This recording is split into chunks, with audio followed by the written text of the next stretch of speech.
Hi guys, Thomas and Friends 47 here, and today we are going to be taking a look at some of my custom engine and rolling stock.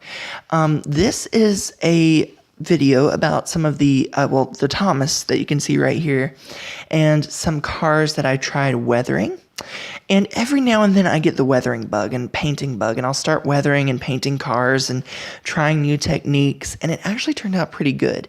But instead of doing a video for, like, say, Thomas and then all of these 6 cars, I'd rather just do one video and show you all of them. It saves you time, it saves me time. Everybody's happy. So without further ado, let's move on to the engine right here. Alright, so you'll notice right here that this engine looks, Thomas here looks like he's been working in the coal mines all day. It looks like it's coal dust all over him.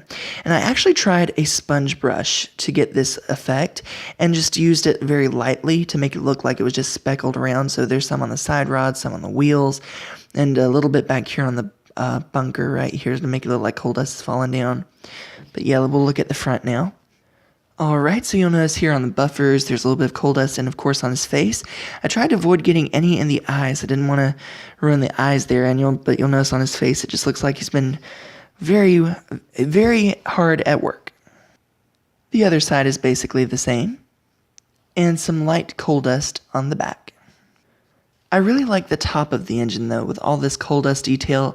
It really makes it look like he's been working hard. And of course, put some back on the sticker there too. Alright, next from Thomas to these narrow gauge slate trucks. So this one right here looks more like Thomas. It's very dusty, very dirty, and this one has some rust details that I was working on. You'll notice, like, if you look at it just the right angle, there we go. You start to see some of that rust right here, and it just makes it look very old, especially down here. I like that effect. And there's also some splattered across the car itself there too. This one's just dusty looking, dingy looking. Not on its way to scrapyard yet, but very old indeed. The backs of those cars. The opposite side, which this one just has a little bit lighter weathering on this side, and this one has heavier weathering on this side, and you'll notice more rust right around there too, so very cool. Alright, moving on to this tanker. This was a new technique that I tried too, again with that sponge brush. I was originally painting this, but didn't like how it turned out, so I did another coat. And you'll notice, like, if you look at it very closely, especially when it hits the light, it has this amazing texture on it. It makes it look like it's real metal, and like it's rusted and old, and you'll see splotches of rust and gray and all sorts of cool stuff. It looks really, really nice. And this one is on its way to the scrapyard because, as you can see, it's all ruined. It's got a hole in it. Some paint in there that look like rust, and some scratches on the side, which was from when I first did the editing. But yeah, all in all, not too bad. This is one of my favorite cars that I've edited because it looks so natural.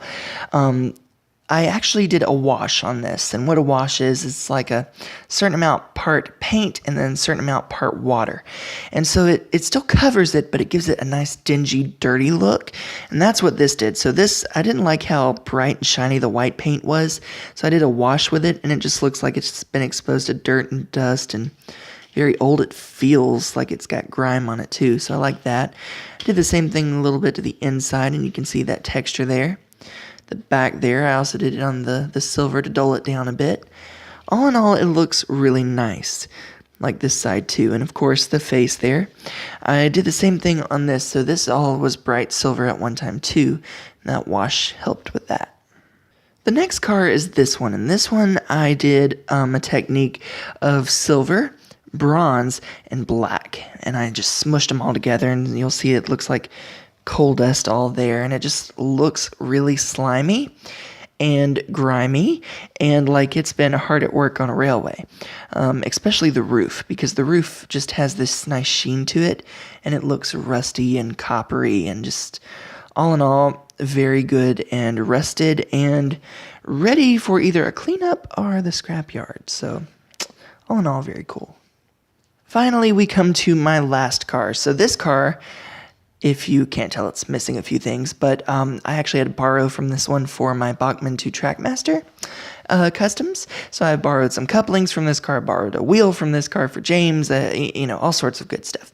But one thing I didn't want to show was the roof, and I actually tried that technique with a sponge brush on this roof, and it gave such a nice texture.